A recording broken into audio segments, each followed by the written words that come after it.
نو مسلم ہندو لڑکیاں اور پاکستان کے دشمن۔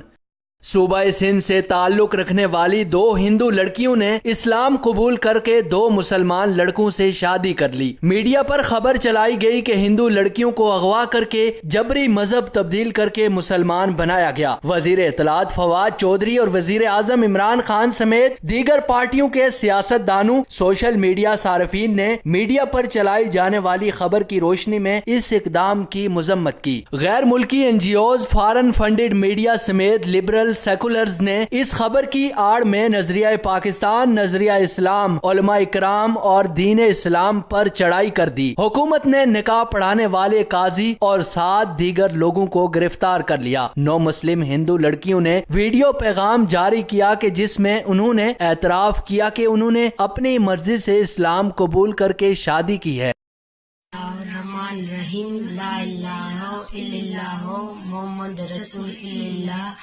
اسا کے پولیس سے بچایا، اسا بجے خوشی سے مسلمان کیا، خوشی سے آیا اور اسا کے کیر بھی اسا کے زبردستی نہ رکھی، اسا پر خوشی سے آیا اور اسا پولیس والوں کے جو اسا کے زبردستی نہ رکھی، اسا پر خوشی سے آیا۔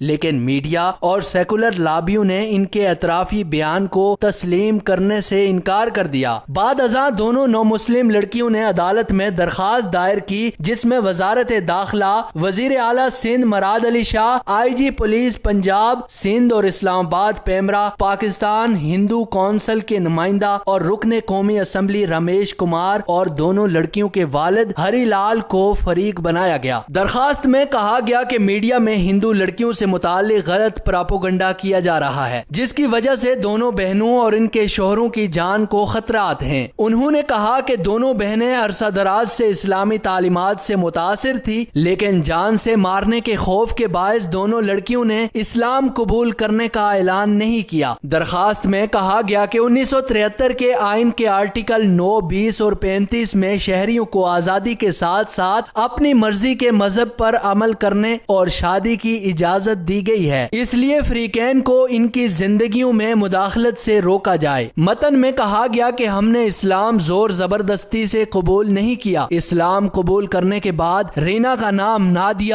اور روینہ کا نام آسیہ رکھا گیا۔ درخواست میں کہا گیا کہ دونوں بہنیں 20 مارچ 2019 کو اپنا گھر چھوڑنے میں کامیاب ہوئی تاکہ وہ آزادی سے اسلامی تعلیمات پر عمل کر سکیں۔ سوال یہ ہے کہ نظریہ اسلام کے نام پر بننے والے ملک میں غیر مسلموں کے اسلام قبول کرنے پر پابندی کیوں؟ حکومت کیوں غیر ملکی این جی اوز اور ہندوستان کے بیانیے کو مضبوط کر رہی ہے؟